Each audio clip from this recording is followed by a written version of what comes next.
Cuando ya tenemos ese cáncer, se habla mucho de las etapas, una etapa inicial. ¿Cuáles son las etapas del cáncer?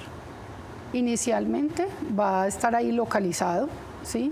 Y a medida que estas células se empiezan a multiplicar de forma desorganizada, va a ir creciendo, va a ir invadiendo por así o otros órganos, que al lado está la vejiga y el recto, o puede producir celulitas que vayan y migren a unos ganglios que están alrededor, que están en la pelvis, ¿sí?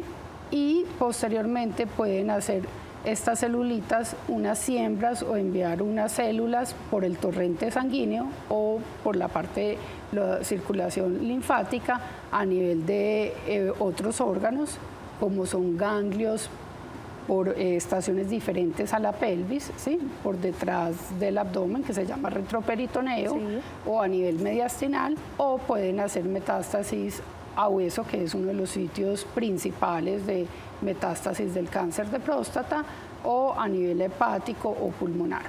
Doctora, ahí tenemos que también hablarlo.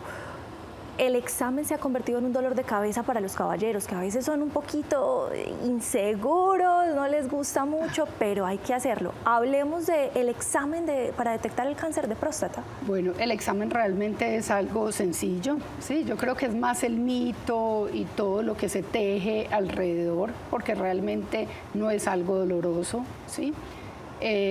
Simplemente es una unión de varios exámenes. Uno, pues es el examen físico general, el interrogatorio del paciente, lo que nos cuenta.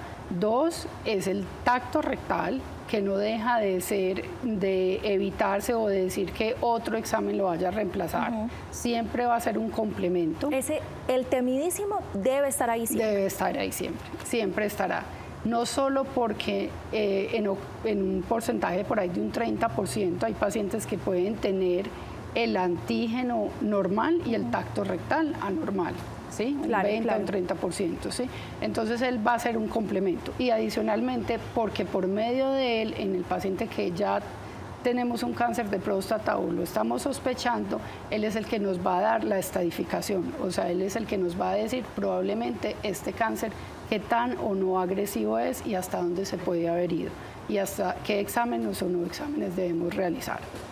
Y posteriormente el antígeno, ¿sí? El antígeno debe tener pues como unos requerimientos para la realización, ¿sí? Pues que no haya tenido una manipulación de la vía urinaria ni de la vía rectal, para que no haya tenido el paciente un estímulo a nivel de la próstata. Claro. Es un paciente que se le acaba de poner una sonda o que tuvo una infección urinaria, no debe ser ese el momento en el que se debe hacer el antígeno, debe esperar unas semanas o unos meses, dependiendo pues de lo que se haya hecho de manipulación para poder realizar el antígeno.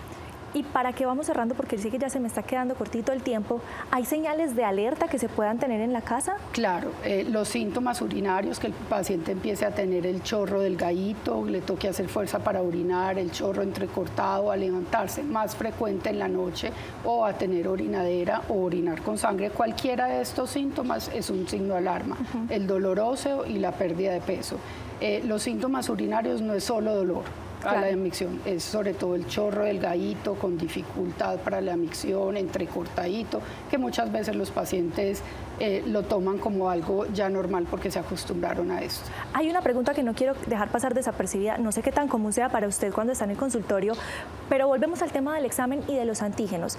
¿Las relaciones sexuales antes de esa toma pueden alterar los resultados? Dependiendo de la intensidad del estímulo a la próstata, por lo cual es muy difícil uno poderle interrogar al paciente qué tanto estímulo hubo ahí o no. Entonces, para evitar todo este sesgo, es mejor evitarlo, sí, tan siquiera pues mínimo 3 a 5 días antes de la realización del antígeno. Y la pregunta obligatoria, sin la que no me puedo ir, es ¿a partir de qué edad y cada cuánto se debe realizar el examen de la próstata? Perfecto, eso es muy importante. Antiguamente hacíamos un tamizaje desde muy temprano. Ahorita se dice que los pacientes que tienen factores de riesgo, los pacientes afroamericanos o pacientes con historia familiar de cáncer de próstata en primer grado o segundo grado, deben empezar a los 45 años, tanto con el antígeno como con el tacto rectal.